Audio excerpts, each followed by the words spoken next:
ଭାଇ କଣ ମୋ ଷ୍ଟାଇଲଟା ଆଜି କେମିତିଆ ଲାଗୁଛି କହିଲ? ହଁ ଖଣ୍ଡିଆ ଗାଡ଼ି କି ଖଣ୍ଡିଆ ଷ୍ଟାଇଲ ଭାରି ମାନୁଛି। ହେଁ ମୋ ଷ୍ଟାଇଲଟା ତୁମକୁ ଖଣ୍ଡିଆ ଭଳିଆ ଦେଖାଯାଉଛି। ଏଇ ମୁଁ ତ କାଲି କହିଥିଲି ନା ହଁ ନାନୀ ଘରୁ ଯାଇ ଟିକେ ବୁଲି ଆସିବୁ। ହୁଁ। ହଁ 6 ମାସ ହେଲା ଯାଇନୁ।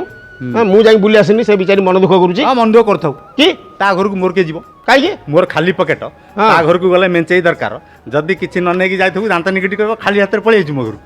ଏଇ ସେ ଶାଶୁ ନଣନ୍ଦ ନେଇ ଘର କରିଛି ସେ ଭାଇମାନଙ୍କ ପାଖରୁ କିଛି ଚାହେଁ ନା।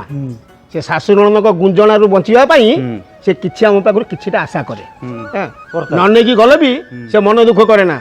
ସେ ଶାଶୁ ଶ୍ୱଶୁରଙ୍କ ଗୁଞ୍ଜଣାକୁ ସେ ସବୁ ସେ ତା ଛାତି ଭିତରେ ଚାପି ଦିଏ। ହଉ ହଉ ବୁଝିଲୁ? ଭଲ ଭଲ। ଆଉ ଗୋଟେ କଥା ଶୁଣ କ'ଣ?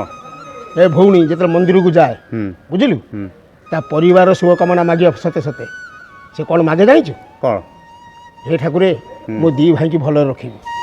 ଭାଇ ହଁ ଆଉ ଗୋଟେ କଥା ଶୁଣ ମା ପରେ ଯେ ସ୍ନେହ ମମତା କେହି ଦେଇଥାଏ ହଁ ସେ ହେଉଛି ଆମ ଭଉଣୀ।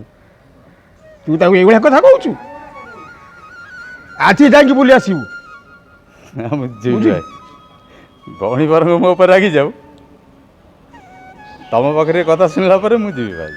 ଆଜିରେ ଯାଇକି ବୁଲିକି ଆସିବୁ।